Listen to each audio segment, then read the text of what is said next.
Welcome to this episode of Trojan Poetry. This week I've chosen the poem. Mike has not read it. This is called White Dove, found outside Don Teriyaki's by Juan Felipe Herrera. He was born in 1948. He was the first Hispanic poet laureate of the U.S. from 2015 to 2017. And there is a PBS NewsHour story about him that I'm going to put in the links. All right. So if you want to learn a little bit more. All right, here we go. White Dove, found outside Don Teriyaki's by Juan Felipe Herrera. On Cedar Herndon, going nowhere, brought her home, bought her seeds, a rabbit cage, and carried her out every day, and let her fly in the room next to my bedroom. I was concerned about her. I asked myself, what can I do? She is not happy. She is not free. She dances when I take the cage outside and set it on the angular table in the breezeway. Then the sun waves through and the trees sway before noon when the sister doves, blue jays, call and peck at the seeds she spills. She steps to one side, to the other and back and forth. She peers at me through the wires. I take her in.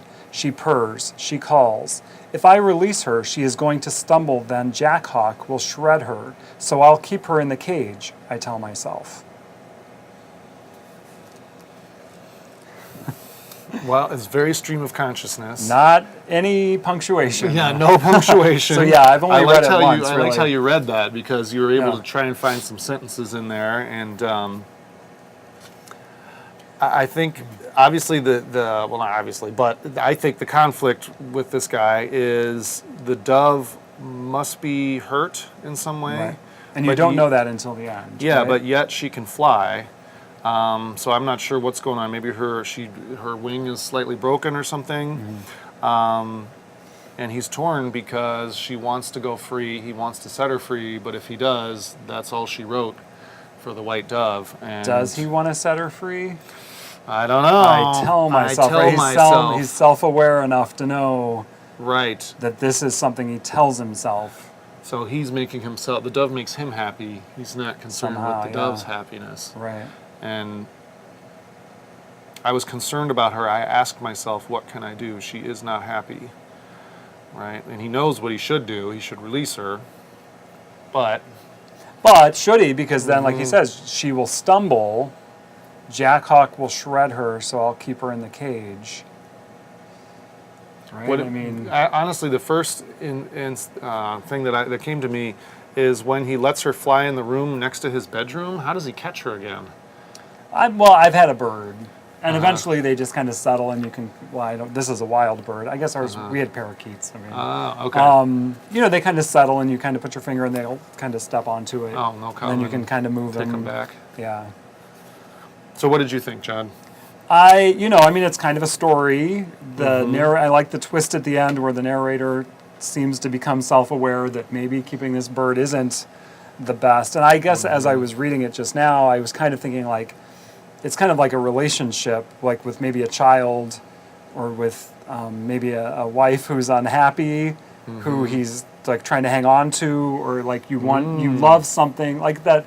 The Sting song, if you love somebody, set it free, or if you love something. Yeah. Oh, yeah. And I'm sure that's not just Sting. I'm sure that's other people. I can't think of it off the top of my head. I'm sure he wrote that. I mean, come on. Yeah.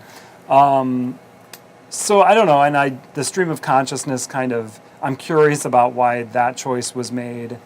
The first line is just the word on.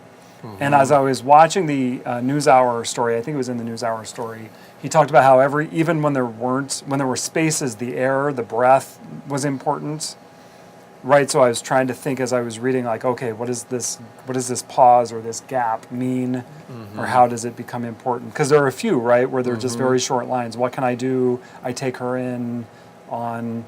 Yeah. So I think it certainly deserves more study or more kind of analysis, just to kind of get the richness of it. I like that idea of it could be a woman that he's with and he's got her caged. Right, like a symbol for decide. Yeah. And I don't know, I have to admit, I kind of think the title is maybe a little bit humorous. Outside Don Teriyaki's, like, is it a teriyaki restaurant? Where they eat chicken? Right, because I'd love to go to a teriyaki restaurant. So I don't, because it's White Dove Dash found outside Don Teriyaki's, like. And I think of like a strip mall. Yeah. Right? It's not like some luxurious place. Yeah, so, like Panda Express or something. Yeah. Do they have Dove teriyaki? Well, I don't know about that. No, is that too much? Is that too soon? Sorry. So I don't know. Again, I just thought it was an engaging, mysterious. Again, I mean, you kind of get the idea in the narrator's ambivalence. Yeah, it's sad. It's a tough conflict to have where you're protecting something and yet at the same time you know that it's unhappy. Right. But are you protecting it, right? Like or that's are the thing. you hoarding it for yourself? Because why did, like you said, it seems injured, but why does we have no evidence that it's injured except for she is going to stumble. So maybe he's just paranoid and he's overthinking it. Yeah. Like it's perfectly healthy Right. and he's just keeping it for himself. Right. Right. Maybe. Right. We don't know. Speaker, what Yeah. are you doing? What are you doing, man? All right. So that's the question, I guess. Is the speaker just paranoid? What's going on? Yeah, or is the dove hurt? Yeah. All right, well, thanks for watching. Please join the conversation in the comments on YouTube or on Twitter at Trojan Poetry DGN. Also, check out our website at trojanpoetrydgn.blogspot.com.